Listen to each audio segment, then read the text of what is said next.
50 रुपए से बाइदा की शुक्र इजाद का अल्लाह अच्छा। पाक रोजी इजाद दे दे। अच्छा, तो शुक्र करने वाला और हक हलाल कमाने वाला इस मनो मट्टी के तले दफन है।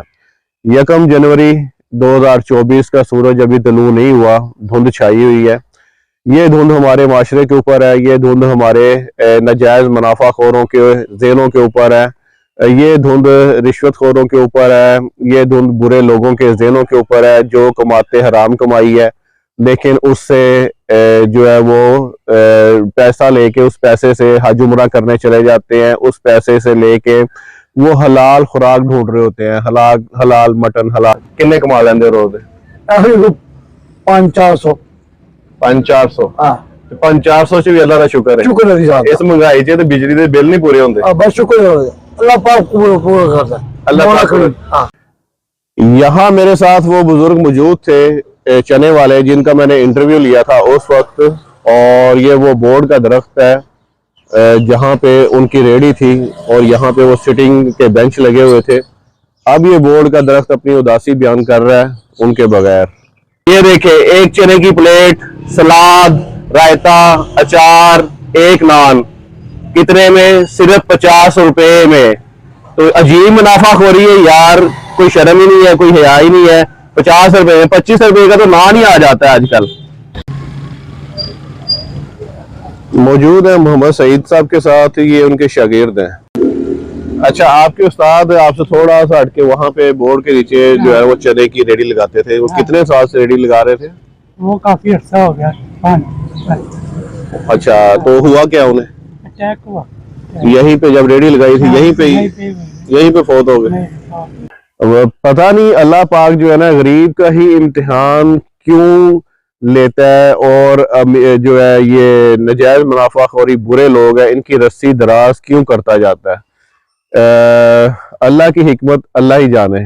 और जो अच्छे लोग होते हैं वो जल्दी चले जाते हैं, जो बुरे लोग होते हैं उनको शायद उनके बुढ़ापे में उन्होंने जो बुरे काम किए होते हैं अल्लाह पाक उनको अच्छी तरह उनकी औलाद की सूरत में दिखा देता है, उनको मुहताज कर देता है, और वो उस इसी दुनिया में ही उसको भुगत के और सिसक सिसक के मर के जा रहे होते हैं।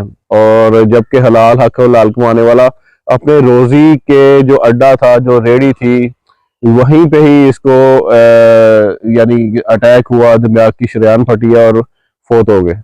तो ना इनको यानी बीमारी में लटकाया अल्लाह पाक ने, ना इनको अपनी औलाद का मोहताज किया, ना माशरे का मोहताज किया, ना किसी के आगे हाथ फैलाने दिया।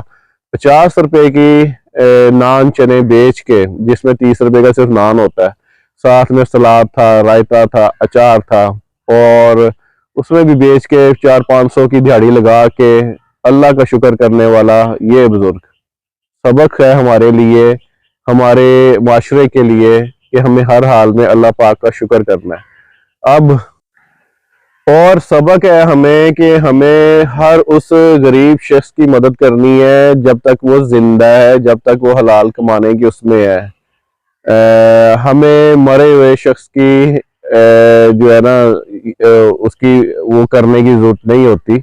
जब तक इंसानियत जिंदा है तो इंसानियत के ऊपर काम करने की जरूरत है। आपके आसपास भी काफी सारे गरीब होंगे जिनके पास पैसे कम होंगे, जिनके पास ज़राए कम है, जो हलाल कमाना चाहते हैं, लेकिन आपकी नज़र उनके ऊपर नहीं पड़ती। आपकी नज़र भिखारियों के ऊपर तो पड़ जाती है, उनको तो आप 50-100 रुपया दे के चले जाते हैं, अपनी तरफ से आप नेकी कर जाते हैं, लेकिन उसका फ़ायदा नहीं है। वो हमेशा मांगेगा। जो भिखारी है वो हक हलाल कमाने वाले से बहुत ज़्यादा कमा लेता है, क्योंकि मैंने अभी पीछे जो एक्सपेरिमेंट किया, भिखारियों को काम करवा के दिया, उसमें से 40 में से सिर्फ 4 भिखारी काम कर रहे हैं, और बाकी तकरीबन कोई 30-35 लोग ऐसे हैं जो पहले से ही काम रेडी वगैरह लगा रहे थे, फल लगा रहे थे, लेकिन उनकी इतनी सख्त नहीं थी कि वो उस काम को बढ़ा सके। तो वो काम कर रहे हैं, जारी है।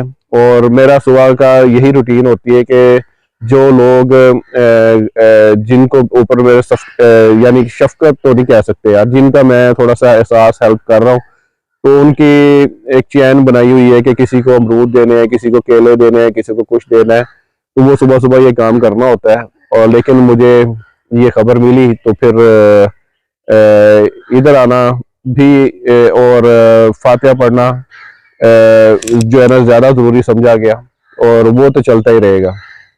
तो इसके इन बुजुर्ग के जो घर वाले हैं उन्होंने किसी किस्म की हेल्प मांगने से इनकार कर दिया है, क्योंकि इनका बच्चा जो है वो तंदूर चला रहा है, नान जो होते हैं ना नान, वो तंदूर चला रहा है। वो कह रहे नहीं, हमें किसी किस्म की हेल्प की जरूरत नहीं है। हमारे जो वालिद है ना, उन्होंने हमें सिखाया ही नहीं है कि किसी के आगे हाथ फैलाना, किसी की हेल्प लेना। तो हम हलाल रोजी, हक हलाल रोजी और मेहनत करके कमाने पे यकीन रखते हैं। तो फिर मेरे लिए अब थोड़ा सा, क्योंकि 1 जनवरी 2024 रात को मैं पूरे साल की अब बंदा प्लानिंग करके सोता है कि मैंने अगले साल क्या करना है। जो 2023 का जो साल था ना, वो मैं एक ऐसी उसमें फंस गया था कि वहां से निकलना मेरे लिए मुश्किल था। जबकि 2022 और उससे पहले के इंसानियत के ऊपर काम कर रहा था, लेकिन 2023 मेरा ज़ाया गया। अब 2024 जो है, मैंने फिर से दोबारा इंसानियत के ऊपर ही काम करना है। तो जो हक हलाल कमाने पे यकीन रखते हैं, सब्र शुक्र करने पे यकीन रखते हैं, उनकी मदद करनी है। और ये आपके लिए भी सबक है, और आपके लिए भी एक मिशरे राह समझ लें कि आपको एक मैंने एक उसके ऊपर रोशनी दिखा दी है, एक लाइन दिखा दी है कि आपके इर्द गिर्द कोई भी बुजुर्ग नजर आए जो थोड़ा बहुत कर रहा हो या कमाने की जुस्तजू में हो या कुछ बेच रहा हो, तो उससे कुछ ले ले। वो चाहे आपके काम है नहीं है, वो लेके आगे गरीबों में तकसीम कर दे। तो ये 100, 200, 300 या जितनी आपकी सकत है, रोज का आप सदका समझ के ही कर लें, तो इंसानियत के ऊपर बहुत बड़ा एहसान होगा। अपना ख्याल रखें। नए साल 2024 इसमें एक अपनी वो बनाता है ना बंदा कि न्यू ईयर रेजोल्यूशन, तो आप भी अपने कोई ऐसा मकसद बना लें अपनी ज़िंदगी का कि आप भी आगे जाके सुरखरू हो सकें अल्लाह मियाँ के पास। अपना ख्याल रखें। अल्लाह हाफिज़।